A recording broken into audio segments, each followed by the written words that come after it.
Bagi Eros, pentolan grup musik Sheila on Seven, main film adalah pengalaman baru yang tidak terlupakan. Meski hanya kebagian peran sebagai penjaga kafe, Eros dengan senang hati menjalaninya. Keinginan berakting berawal dari rasa penasaran Eros saat melihat rekan-rekannya bersandiwara dalam video klip lagu-lagu mereka. Rasa penasaran itulah yang memberanikannya meminta peran kecil kepada Dimas Jayadiningrat yang sedang menggarap sebuah film layar lebar. Akhirnya tidak hanya Eros, Adam pun kebagian berperan dalam film remaja itu.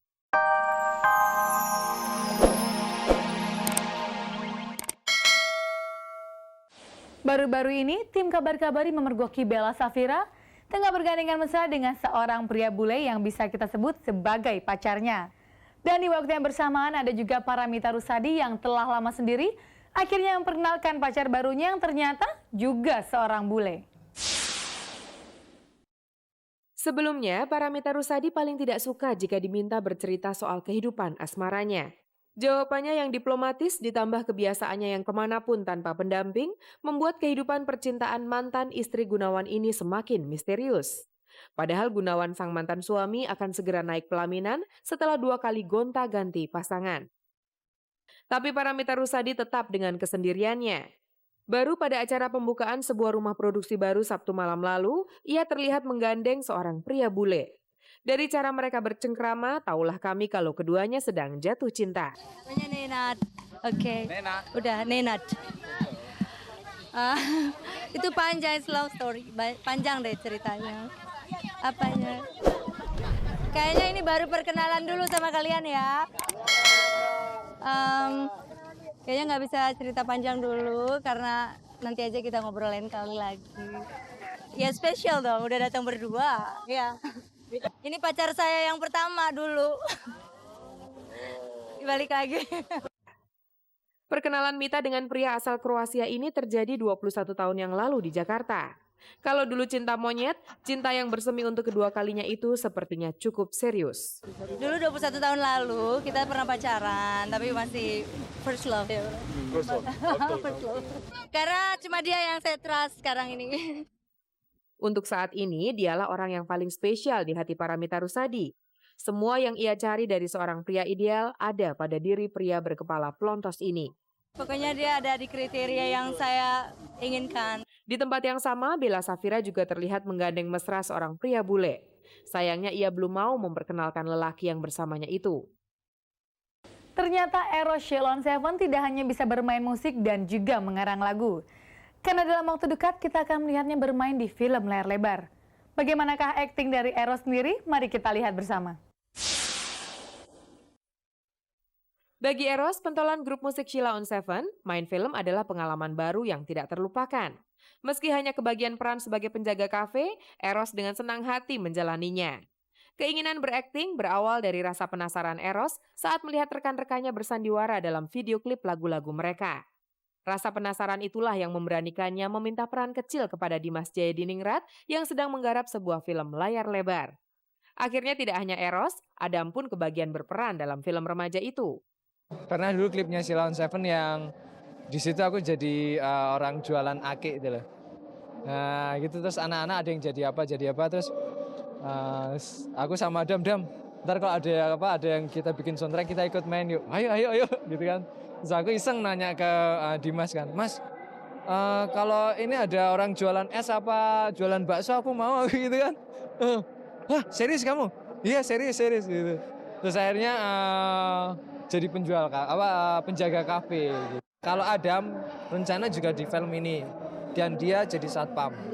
Untuk meminta peran besar itu tidak mungkin. Ia mengaku tidak pandai berakting. Peran kecil saja sudah cukup bagi Eros. Yang penting bisa menghapuskan rasa penasarannya itu. Waktu itu sih memang iseng aja gitu loh. Justru kalau umpamanya aku ditawarin film serius terus jadi peran utama gimana, aku malah nggak mau.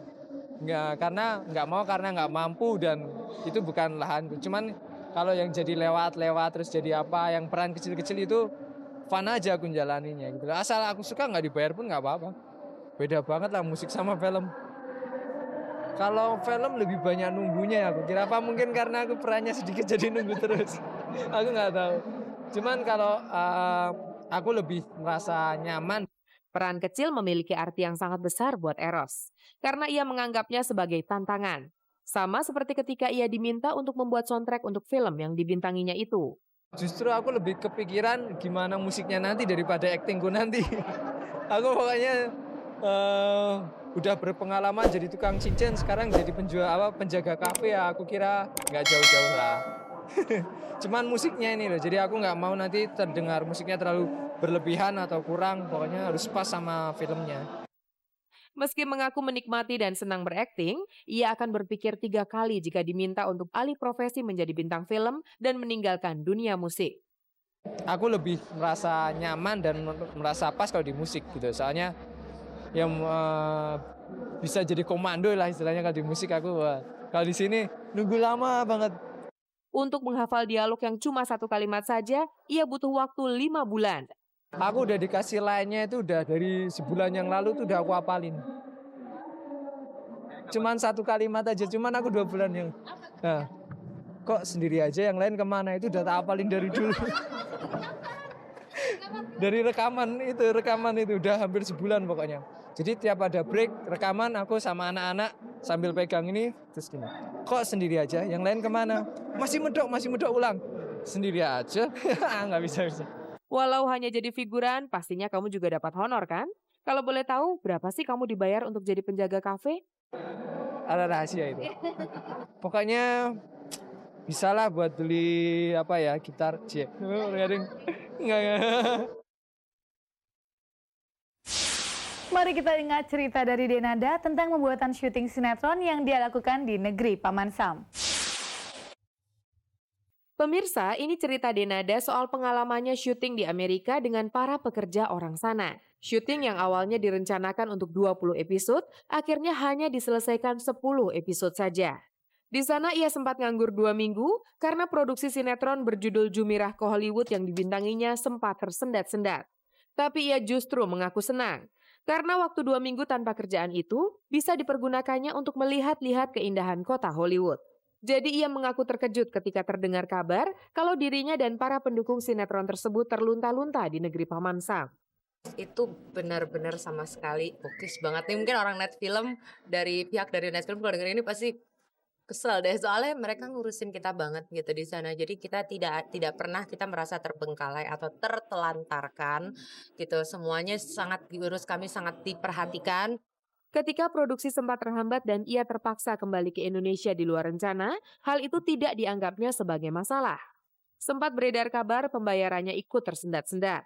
Tapi hal itu dibantah oleh Putri Emilia Contessa ini. Kalau masalah honor berarti itu permasalahan saya dengan Net gitu. Dan saya sampai saat ini alhamdulillah nggak ada masalah tuh sama Net. Semuanya sesuai dengan kontrak kami dan tidak tersendat, tidak terlambat sedikit pun.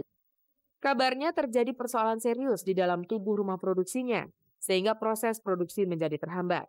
Apakah ia merasa dirugikan karena keterlambatan ini?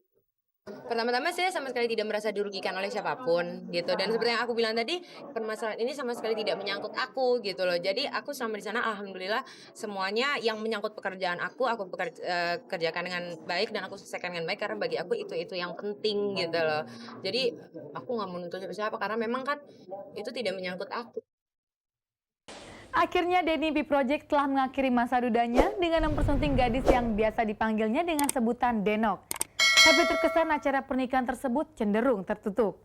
Setelah sempat membantah berita tersebut beberapa minggu yang lalu, akhirnya terbukti minggu kemarin ternyata berita itu benar. Pemirsa, ini jawaban Denny Chandra yang sempat kami rekam saat ia berkomentar soal kabar yang beredar seputar rencana pernikahan keduanya beberapa waktu yang lalu. Kata siapa? Gosip? Enggak. Siapa yang ngomong? Itu katanya orangnya benar tapi tanggal 7. Hah? Tanggal 7? September. Enggak lah. Kenapa sih?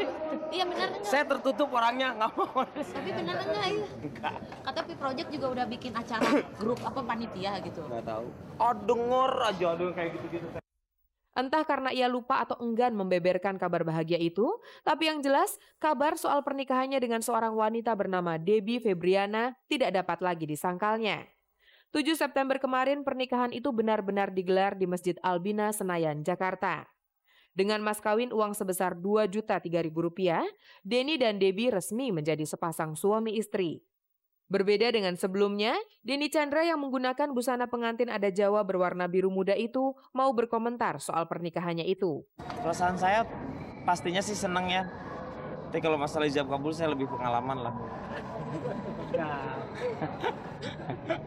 Jadi